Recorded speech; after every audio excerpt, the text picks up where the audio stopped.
ಭಾಳ ಕೋಪ. ಗುಂಡಣ್ಣ, ಏ ಗುಂಡಣ್ಣ, ಫಾರುಕ ಬಾರ್ಲ ಫಾರುಕ ಕುತ್ಕ. ಏನು ಗುಂಡಣ್ಣ ಬಂದು ಇಲ್ಲಿ ಕೂತಿದ್ಯಲ್ಲ, ಅದು ಬೆಳಿಗ್ಗೆ ಬೆಳಿಗ್ಗೆನೆ. ಅಯ್ಯೋ ಫಾರುಕ, ಅದೇನಂತ ಹೇಳ, ಇಷ್ಟು ದಿನ ನನ್ನ ಹೆಂಡತಿ ಗಡ್ಡ ಗಡ್ಡ ಗಡ್ಡ ಗಡ್ಡ ಅಂತ ನಡುಕ್ತಿದ್ದವಳು ಈಗ ಪುಸಕ್ಕಂತ ಚಿಗುರ್ಕೊಂಬಿಟ್ಟವಳೆ. ಅದಕ್ಕೆ ನನ್ನ ಮಗಳು ಸಾತ್ ಬೇರೆ. ಏನು ಮಾಡಲಿ ನಾನು? ಹಾಂ, ಅಮ್ಮ ಮಗಳು ಇಬ್ಬರು ಸೇರಿಕೊಂಡು 3 ಕಾಸಿನ ಬೆಲೆ ಕೊಡ್ತಿಲ್ಲ ಕಣೋ ನನಗೆ. ಕುಡಿಯೋಕೆ ನೀರು ಕೇಳಿದ್ರೆ ಅಲ್ಲೈತ್ ತಗೊಂಡು ಕುಡಿ ಅಂತಾರೆ. ಊಟ ಕೊಡೆ ಅಂತ ಅಂದರೆ ಕೈಕಾಲು ನೆಟ್ಟಿಗಿಲ್ವಾ, ದೇವ್ರು ಕೊಟ್ಟಿಲ್ವಾ, ಹಾಕೊಂಡು ತಿನ್ನಕ್ಕೆ ಏನು ದೊಡ್ಡ ರೋಗ ಅಂತಾರೆ. ಏನು ಗ್ರಾಚಾರ ಬಂತು ಅಂತೀನಿ. ಮನೇಲಿರೋಕ್ಕೆ ಮನಸ್ಸಿಲ್ಲ, ಅದಕ್ಕೆ ಬಂದು ಇಲ್ಲಿ ಕೂತ್ಕೊಂಡಿದ್ದೆ. ಓ ಗುಂಡಣ್ಣ, ಹಂಗಿದ್ರೆ ಊಟ ಗೀಟ ಏನಿಲ್ಲ ಹೊಟ್ಟೆಗೇನು? ಇಲ್ಲ ಕಣಪ್ಪ ಅರುಕ್ಕ, ನಿಮ್ಮ ಮನೆಗೆ ಬಿರಿಯಾನಿ ಮಾಡಿದರೆ ಒಂಚೂರು ತಂದು ಕೊಡ್ತೀಯಾ?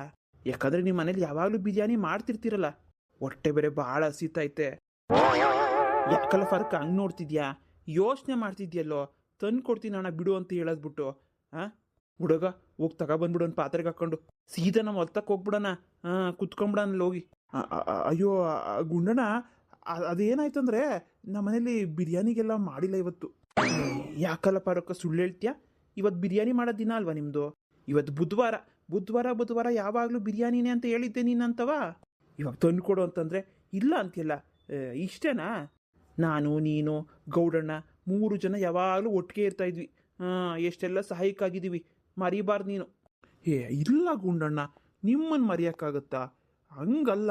ಇವಾಗ ನಿಮ್ಮನೆ ಪರಿಸ್ಥಿತಿ ಹೆಂಗೋ ನಮ್ಮನೆ ಪರಿಸ್ಥಿತಿನೂ ಒಂಥರ ಹಂಗೆ ಆಗ್ಬಿಟ್ಟೈತೆ. ಏನೆಲ್ಲ ಹೇಳ್ತಿದ್ಯಾ ನೀನು?